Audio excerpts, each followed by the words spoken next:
오늘은 지난주는 우리가 인간에 대해서 기독교 세계관으로 보는 인간에 대해서 우리가 먼저 기초를 닦았으면 오늘은 다시 그 넘어서서 문화와 예술에 관한 부분을 좀 보려고 합니다. 사실 인간의 삶 속에서 가장 밀접한 것 중에 하나가 바로 이 문화와 예술이라고 할 수 있어요. 우리는 매일 다양한 예술과 문화를 접하면서 살아가고 있습니다. 아침에 일어나서 듣는 음악 또는 출근길에 마주치는 광고, 잠시 커피를 마시면서 보는 영화 예고편까지 우리의 삶은 끊임없이 예술과 문화에 둘러싸여 있습니다. 우리 그 핸드폰만 봐도 이게 다 문화와 예술이잖아요. 특히나 스마트폰에는 이 현대 사회의 문화와 예술이 다 총체적으로 들어가 있는 것을 보게 되죠. 이러한 것들은 단순한 오락의 수단이 아닙니다. 예술은 사람들의 감정을 일깨우고 생각을 자극하고 또 세상을 바라보는 우리의 시각을 형성시키는 아주 강력한 도구가 되어집니다. 오늘날의 문화와 예술은 그 어느 때보다도 우리의 삶에 깊이 스며들어 있습니다. 특히 젊은 세대에게는 이 세상을 해석하고 자신을 표현하는 중요한 방식으로 자리 잡고 있습니다. 예를 들어서 대중음악은요, 단순히 흥겨운 리듬을 제공하는 것을 넘어서 사회적 이슈나 개인의 정체성을 방영하는 창구가 되어집니다. 요즘 젊은이들 여러분 밖에 나가서 보세요. 열의 9사람을 귀에다가 뭔가를 꽂고 있어요. 그렇죠? 열의 9이 아니라 100에 99명 같아요. 서울 가면 거의 다 그렇습니다. 무선으로 된 그쵸? 이어폰 그쵸? 그것을 끼고 항상 음악을 듣고 뭔가를 들으면서 다니는 이제 젊은 사람들을 보게 되는데 이 음악도 결국은 문화의 한 방편으로서 사람들에게 많은 영향을 끼치고 있죠. 또한 영화와 드라마는 현대사회의 갈등과 문제를 조명하고 때로는 새로운 가치관을 제시하기도 합니다.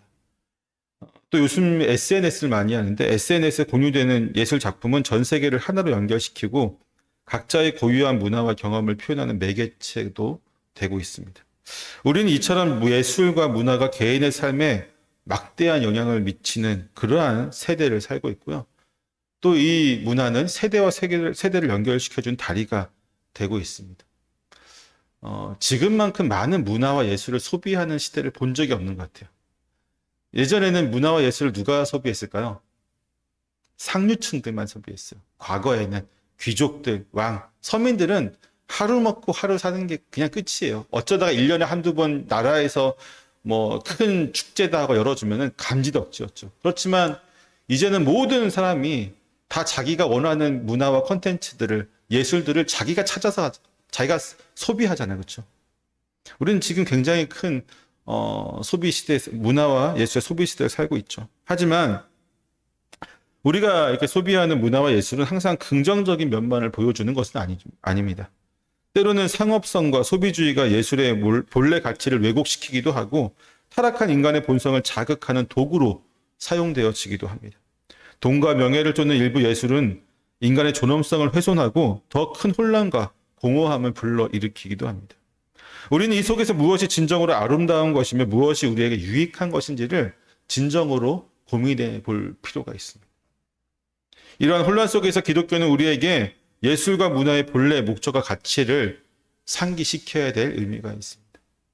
하나님은 성경을 통해서 창조주로서 아름다움을 만드셨고 또 그 아름다움이 세상 속에서 드러나야 함을 가르치고 있습니다. 우리의 삶 속에 스며든 모든 예술적 표현들은 결국 하나님의 영광을 반영해야 됩니다. 하나님 영광에 빠진 예술은 사실 본래의 가치를 잃어버린 것과 마찬가지입니다. 오늘 우리는 기독교 세계관을 통해서 문화와 예술이 어떻게 하나님의 창조 질서를 반영하고 타락으로 인해 왜곡된 이 세상에서의 구속의 도구로 사용되어질 수 있는지를 좀 살펴보려고 합니다. 특히나 이제 우리가 처음부터 배웠듯이 창조 타락 구속의 관점에서 문화와 예술의 본질을 좀 이해할 필요가 있죠. 그 속에서 하나님의 아름다움을 어떻게 드러낼 수 있는지를 고민하는 수 있는 시간이 되기를 바랍니다. 먼저 창조의 관점에서 본 문화와 예술을 보게 되면요. 하나님께서는 세상을 창조하시고 그 창조의 결과를 보면서 좋았더라. 그리고 마지막 날에는 심히 좋았더라 라고 말씀하셨습니다. 이 말씀은 하나님의 창조가 단순히 물리적인 어떤 결과가 아니라 물질적으로 어떻게 완성됐다 이런 의미도 있지만 그 안에는 이 토부라고 했잖아요. 좋았다. 토부라고 한 이 말에는 질서와 아름다움, 또 예술적인 어떤 심미적인 것들, 이런 모든 것이 다 포함된 단어예요. 이 토부라는 단어. 그러니까 하나님은 좋았다라고 표현하신 그 안에서 아름답다, 예술적으로 뛰어난 가치를 가지고 있다, 또는 질서적으로도 완벽하다, 또 모든 것이 완성되었다. 이것이 다 포함되었던 것이죠. 하나님께서는 이 아름다움을 통해 자신의 성품을 드러내셨고 그분의 영광을 세상 가운데 나타내셨습니다. 하나님 특별히 인간을 통해서 하나님의 형상으로 창조하셨죠. 지난주 우리가 배웠듯이 인간은 하나님의 형상을 통해서 하나님을 반영합니다. 하나님의 성품을 드러내죠. 하나님의 능력을 이 세상 가운데 펼쳐냅니다. 따라서 인간에게는 창조적인 능력이 부여되었고 이를 통해서 문화와 예술을 발전시킬 수 있게 되었습니다. 단적으로 여러분, 인간을 제외한 모든 동물 가운데 이 문화와 예술을 보기가 참 힘들죠. 고등동물이라고 하는 동물들에게서 어떤 문화가 보여지긴 하지만 그건 본능에 가까운 문화입니다. 무언가를 굉장히 창조해서 대단한 것을 만들 수 있는 것은 오직 인간밖에, 하나님의 형상으로 창조되어진 인간밖에 없습니다. 성경은 인간이 창조적 활동을 통해서 세상을 다스리고 돌보는 사명을 부여받았다고 기록하고 있습니다. 이것은 단지 생존을 위한 활동이 아니라 하나님께서 주신 창조적 능력을 발휘하여서 그분의 아름다움을 표현하는 것이기도 합니다. 하나님의 영광을 나타낸다. 이건 다른 말로 하면, 문화예술적으로 얘기하면 하나님의 그 아름다우심, 그것을 세상 가운데 선포하는 것과 마찬가지입니다. 예술과 문화는 인간의 창조적 능력이 발현된 중요한 도구입니다. 하나님께서 인간의 예술적 재능을 사용하셔서 그분의 뜻을 이루는 장면이 성경에 많이 등장을 합니다. 오늘 우리가 읽었던 출애굽기 31장의 대표적인 부분이라 할 수 있죠. 여기서 하나님께서는 부살레를 성령으로 충만하게 하십니다. 그리고 그에게 금속 세공, 조각, 그리고 예술적인 기교를 부려서 성막의 모든 기물을 만들도록 하십니다. 이 모든 사건은요, 예술이 인간의 능력을 보여주는 것이 아니라 하나님의 계획과 목적을 이루는 데 중요한 도구가 되어진다는 것을 우리에게 보여주고 있습니다. 그러니까 부살렐이라고 하는 한 사람이 하나님께서 성령 충만하게 하심으로 그가 예술적으로 뛰어나게 되었는데, 그 뛰어난 예술적 능력으로 한 일이 뭐냐면 하나님을 나타내는 거였어요. 하나님께 영광 돌리는 일이었습니다. 성막을 짓는 일이었죠. 성막은 단순한 건축물이 아니라 하나님과 인간이 만나는 거룩한 장소입니다. 그곳을 아름답게 꾸미는 것은 하나님을 예배하는 행위의 연장선상에 있는 거죠. 여러분, 오늘 우리가 이 예배 자리에 나올 때 어떻게 나왔습니까? 그냥 아침에 일어나자마자 그냥 대충 이빨 닦고 그냥 세수 그냥 얼굴에 물 묻히고 그냥 터덕터덕 왔습니까? 아니잖아요. 그렇죠? 우리는 최소한 하나님 앞에 나아가기 위해서 우리를 단장합니다. 머리를 한 번 더 만지고, 여성분들은 화장을 조금 더 진하게 하실 수도 있고, 옷도 평소에 입는 것보다 좀 더 단정한 옷을 입고, 우린 그렇게 하나님께 나오잖아요. 왜? 예배를 드리기 위해서, 하나님께 영광을 드리기 위해서. 우리가 가지고 있는 모든 것은 결국 하나님께 온전하게 드리고 영광 나타내기 위한 것인데, 그러기 위해서 우리는 하나님께서 주신 우리의 창조적인 능력들을 잘 활용해야 되겠죠. 시편 150편을 보면요, 악기와 노래로 하나님을 찬양하는 장면을 묘사하고 있습니다. 인간의 창조적 표현이 예배의 일환임을 강조하고 있어요. 여기 보면 나팔 소리로 찬양하며 비파와 수금으로 찬양할지어다, 이렇게 표현하고 있습니다. 음악과 예술이 하나님을 찬양하는 수단으로 사용된다는 것을 보여주고 있습니다. 이는 예술이 단순한 오락이나 감정을 넘어서서 하나님을 경배하고 그분의 위대하심을 드러내는 영적 도구로 사용된다는 것을 의미합니다. 같은 맥락에서 다윗의 시편도 마찬가지죠. 이러한 맥락에서 그는 다윗은 시와 음악을 통해서 하나님을 찬양하는 장면이 성경 여러 곳에 드러나고 있습니다. 그의 시편은 예술이 신앙의 깊은 고백이 될 수 있다는 사실을 우리에게 잘 보여주고 있습니다. 때로는 그 시편에 보면 하나님의 원망도 들어있어요. 그의 모든 감정이 다 들어있습니다. 희노애락이 다 들어가 있습니다. 하지만 궁극적으로는 그럼에도 불구하고 하나님을 찬양하는, 본인은 지금 쫓겨나고 있고 본인이 지금 굴 속에 갇혀있고 본인은 지금 비참한 상황 속에 있어도 그것을 다 드러내지만 결국은 그럼에도 불구하고 하나님을 찬양하는 다윗의 놀라운 믿음을 볼 수 있죠.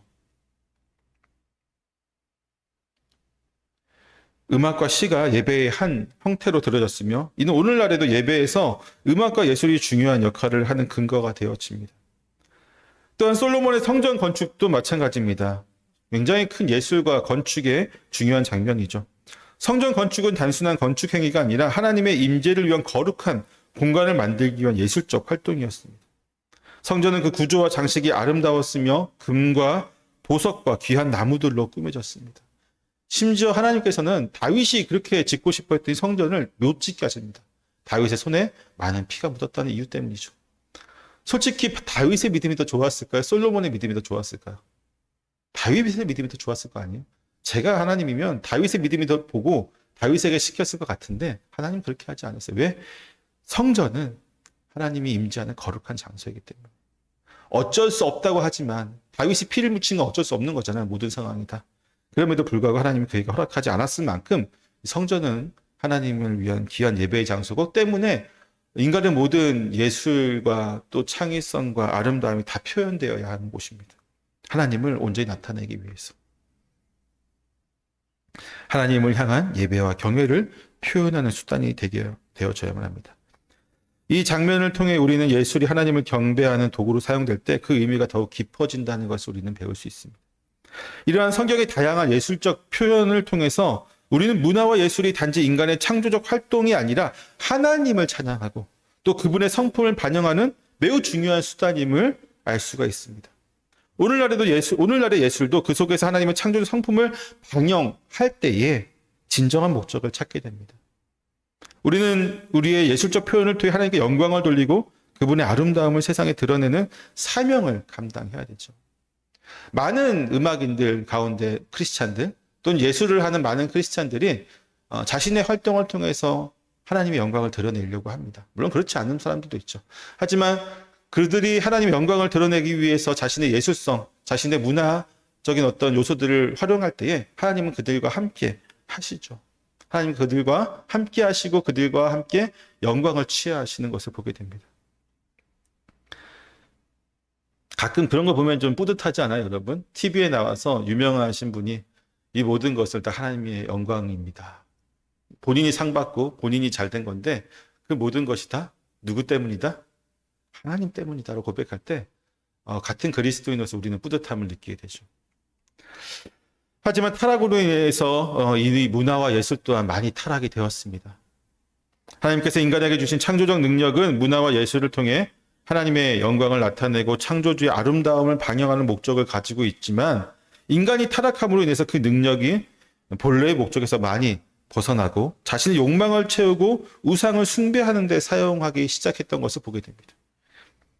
성경의 여러 곳에서 타락한 인간이 하나님을 위해 사용해야 할 문화와 예술을 자신의 영광과 탐욕을 위해서 왜곡하는 모습들을 많이 보여주고 있습니다. 우리 좀 전에 읽었지만 첫 번째로 느부갓네살 왕의 이야기를 볼 수 있습니다. 다니엘서 3장이죠. 이 느부갓네살 왕의 이야기를 보게 되면 타락한 인간의 예술과 문화가 어떻게 자신의 권력과 교만을 드러내는 도구로 사용되는지 잘 볼 수가 있죠.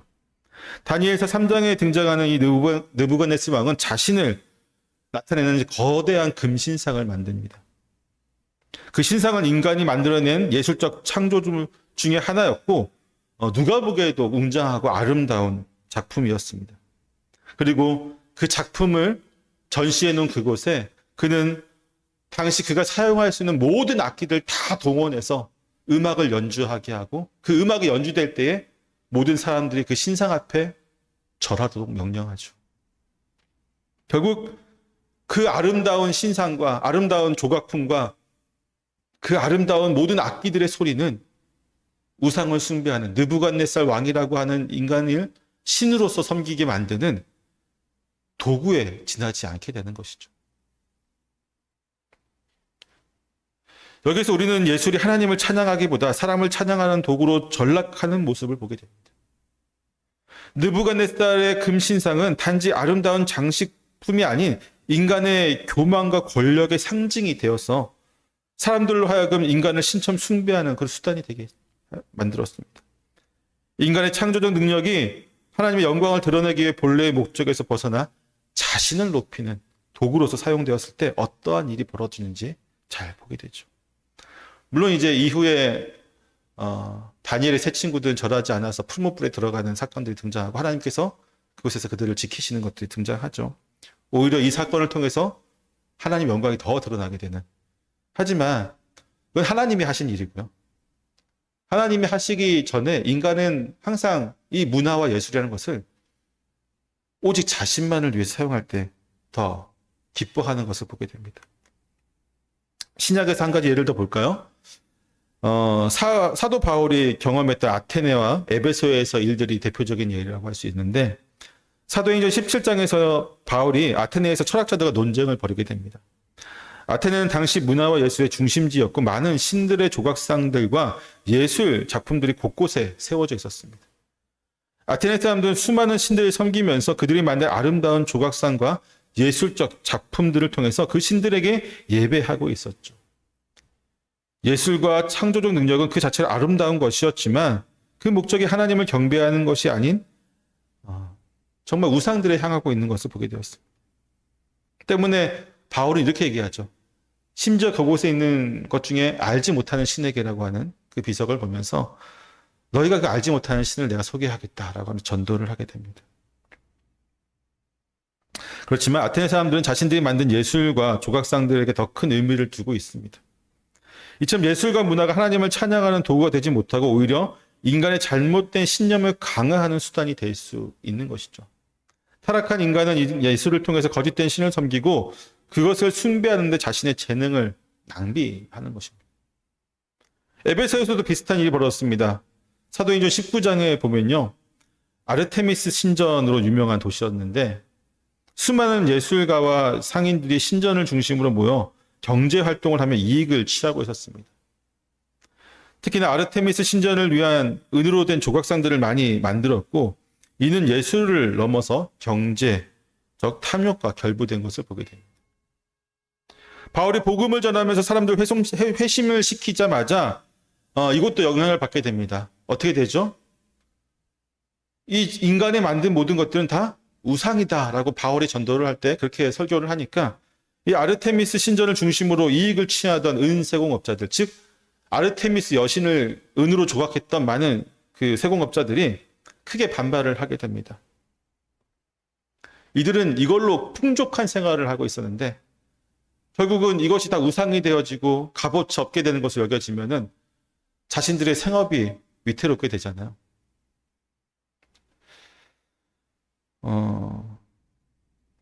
우리가 타락한 인간의 어떤 예술과 문화 속에서 가장 잘 보여주는 게 바로 본문 같아요. 사도행전 19장 같아요. 이게 우상이랑도 연결되어 있고, 그렇죠? 자신이 풍족한 삶을 살고자 하는 이 탐욕과도 연결되어져 있고, 하나님을 찬양하고 하나님께 영광 돌리기 위해서 하나님께서 주신 능력인데 그것을 통해서 하나님을 찬양하고 하나님께 영광 돌리고 예술을 통해서 하나님을 아름답게 돋보이게 하는 능력을 주신 건데 그 능력을 통해서 하나님은 다 빼버리고 우상을 숭배하고 나의 경제적 이득을 취하고 이것으로 어떤 권위와 능력을 어떤 세상 쪽에서 어떤 위치를 차지하기 위해서 이 모든 것들을 사용하는 모습을 단적으로 보여주는 장면입니다. 예술과 문화는 그 자체로 아름답고 귀한 것이지만 그 목적이 하나님을 찬양하는 것이 아니라 인간의 영광과 욕망을 위한 도구가 될 때 그것은 더 이상 하나님께 영광을 돌리는 수단이 아닌 죄의 도구가 되어질 뿐입니다.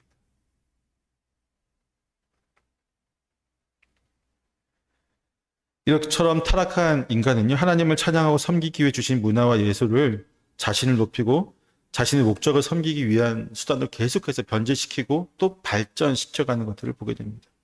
결국 예술과 문화는 인간의 욕망과 탐욕을 드러내는 도구로 현재는 많이 전락해버렸죠. 아마도 이러한 예술과 문화를 정치적 목적으로 가장 효과적으로 이용한 집단 중에 하나가 바로 독일의 나치일 것입니다. 물론 지금도 마찬가지예요. 하지만 지금의 정치인들이 하는 것의 원조가 바로 독일입니다. 나치 정권은 예술을 통해서 자신들의 이념을 강화했어요. 말도 안 되는 이념이지만 그 이념을 강화하고 자신들의 우월성을 선전하는 데 사용했습니다. 민족성을 부추기고 스스로가 아리아 민족이라고 하는 고대의 뛰어난 민족을 대입해서 나머지 민족들을 억압하는 데 사용했습니다. 심지어는 유대인들을 모두 죽이는데 그 모든 것이 다 합당한 것처럼 포장을 하죠.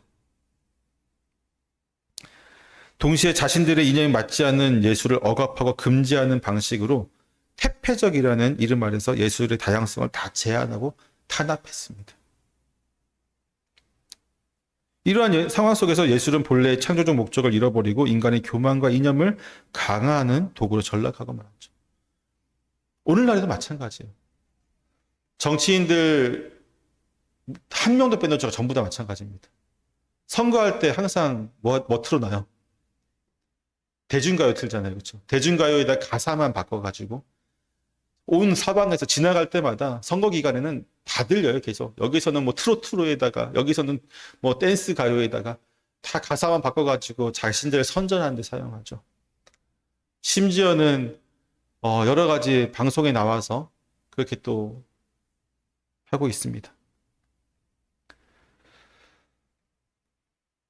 근데 심각한 것은 여기에 대해서 우리가 그렇게 깊게 고민하지 않는다는 거예요. 더 심각한 건 뭔지 아세요? 여러분, 우리 아이들도, 저희가 아이 2명 있지만 아이돌들을 참 좋아합니다. 아이돌의 뜻이 뭐예요, 원래? 우상이죠. 현대 아이돌 문화에 대해서 너무나 많은 그리스도인들, 청년들이, 젊은 아이들이 너무나 쉽게 그 문화에 젖어드는 것을 보게 됩니다. 근데 단순히 사람을 좋아하는 게 아니죠. 아이돌 문화라고 하는 것은 단순히 그들의 노래를 좋아하고 그들의 사람을 좋아하는 것이 아니라 그 문화 가운데 내가 들어가는 거예요. 그들을 섬기는 겁니다. 그래서 아이돌이라고 하는 거예요. 조공이라고 하죠. 선물을 바치고 그 아이돌을 위해서 자신의 인생을 갈아 넣습니다. 자신의 시간을 갈아 넣습니다. 안타깝습니다. 하나님을 위해서 사용해야 될 자신의 시간과 열정과 자신의 모든 것을 그 우상 앞에 다 드리는 거죠. 아이들만 그럴까요? 아니에요. 더 심한 사람도 있습니다. 놀랐어요. 제가 저희 부모님 데리고 몇 번 콘서트 같은 데 갔잖아요. 아이돌보다 더 많이 오는 사람들이 있어요. 누굴까요? 아줌마, 아저씨들, 할아버지들, 네, 트로트 가수들 좋아하시는 분들 버스로 몇 대를 대절해서 오시더라고요. 아이돌 그룹이 요만큼 팬들이 한 500명이면 그 트로트 가수 팬에는 1000명이 와요. 여러분, 조공하는 금액도 틀려요. 아이돌 가수들 조공하는 거 애들이 해봤자 얼마 하겠어요. 이분들은 기본 몇십만 원에서 몇백만 원짜리 조공합니다. 그 가운데 그리스도인들이 없을까요? 있어요. 그들이 그런 분들은 고민해 봐야 돼요. 내가 정말로 하나님을 더 사랑하는가? 아니면 내가 좋아하는 이 연예인 혹은 정치인 그 누군가를 더 사랑하는가? 특정 인물을 지나치게 숭배하고 그들의 삶과 행동을 무조건적으로 모방하는 것은요, 잘못된 것입니다. 문화와 예술의 어떤 부분을 굉장히 우리가 잘못 접하고 있는 것이죠. 사랑하는 성도 여러분, 구속받은 우리는요, 문화와 예술을 통해서 하나님의 창조적 목적을 회복하는데 가장 먼저 앞장서야만 합니다. 하나님께서 인간에게 주신 창조적 재능은 단지 인간의 성취나 개인의 성취나 만족을 위한 것이 아닙니다. 우리 그림 그리고 음악을 만들고 뭐 이런 건 많이 하잖아요. 그 모든 것이 결국은 대부분의 사람들 뭐예요?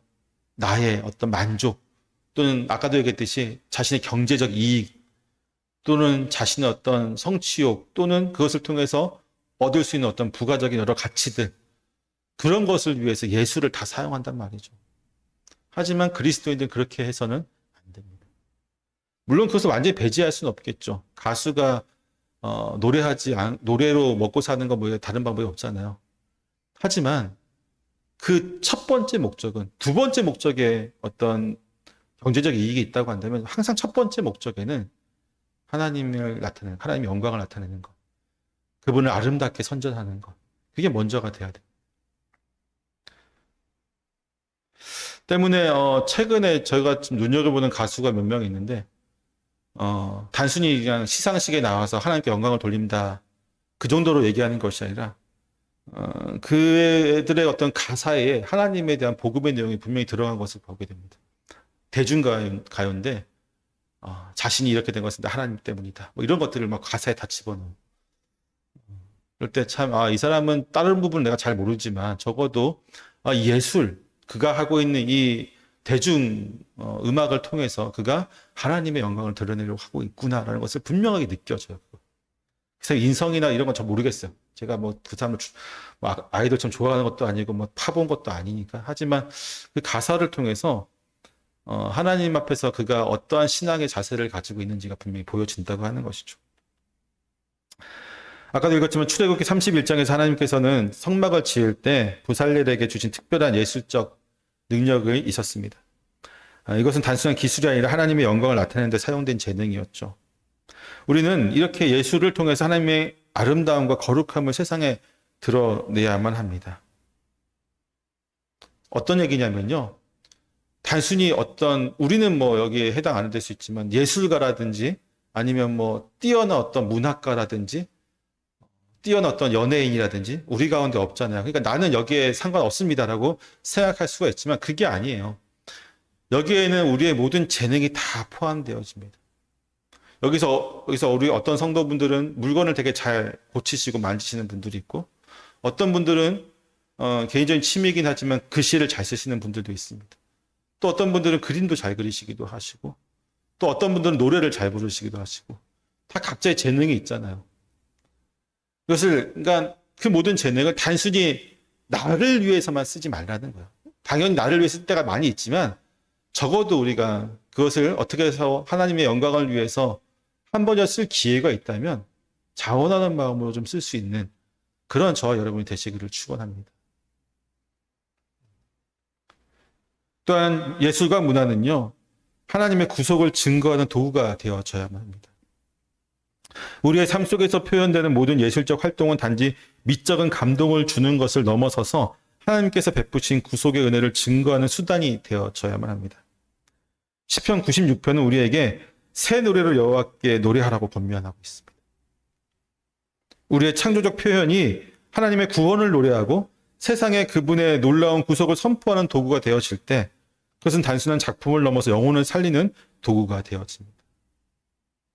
미술, 음악, 문학 모든 형태의 예술적 표현이 그리스도의 사랑과 구원을 전하는 매개체로 사용되어질 때 우리는 예술을 통해서 사람들에게 구원의 소식을 전하는 것이죠.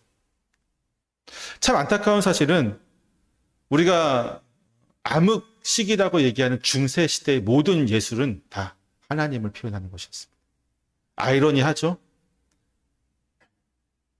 많은 현대 학자들이 중세를 암흑시기라고 합니다. 왜 그럴까요? 제 개인적인 입장으로는 암흑시대까지는 아닌 것 같은데 그들은 암흑시대라고 해요. 왜 그럴까요? 다양성이 없었으니까. 세상 사람들이 봤을 때 중세는 오직 하나님께만 드리는 예배와 하나님께 드리는 예술, 오직 하나님 한 분만이 모든 사람들의 정신을 다 통일시켜 놨으니까 이거는 자유로운 사고를 할 수 없고 자유로운 어떤 행동을 할 수 없는 억압된 시대다 해서 암흑시대라고 이야기를 하지만 어떤 면에서 보면 그만큼 기독교 문화가 예술이 꽃피운 적이 없었습니다. 중세 사회를 통틀어서 가장 아름다운 하나님을 향한 예술 작품들이 가장 많이 나왔던 때가 바로 중세 시대였어요. 중세 시대의 모든 작품들을 보세요. 여러분 잘 알고 있는 클래식 대부분 중세부터 만들어졌잖아요. 중세부터 해서 이제 근대까지 만들어졌지만 그 모든 클래식 음악의 대부분은 뭡니까? 하나님을 찬양하는 겁니다. 믿지 않는 사람들도 클래식 어떤 공연하면은 가가지고 피아노부터 해서 오케스트라 연주를 듣고 있잖아요. 아무것도 모르고 듣고 있지만 그것을 만들었던 작곡가의 목적은 뭐냐면 하나님의 영광을 드러내는 것이었어요. 여러분 중세의 모든 그림들을 보십시오. 하나님을 제외한 작품이 있는지 한번 보십시오. 거의 없습니다. 모든 뛰어난 그 모든 작품들에는 하나님께 드리는 작품이었어요. 문학은 어땠을까요? 문학도 역시 마찬가지였죠. 세상 사람들은 그 시대를 암흑시대라고 표현하고 있지만 그 시대, 암흑시대를 지나서 지금 시대는 어떻습니까? 중세 시대에 그 꽃피웠던 하나님을 향한 모든 예술과 문화가 다 죽어버렸습니다. 오늘날 하나님을 향해서 어떤 한 가수가 그의 노래 가운데 정말 일부분 넣은 것만으로도 되게 놀랄 만큼 그러한 시대가 됐잖아요.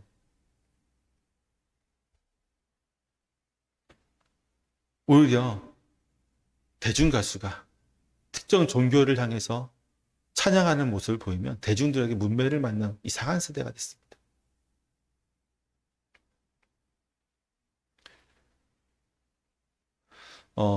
우리는 우리가 가지고 있는 재능들 각자가 다 있겠지만 거기에 분명히 하나님의 그 사랑이 드러나야 됩니다. 묻어나야 됩니다. 그래서 복음의 도구로 사용되어져야만 하죠.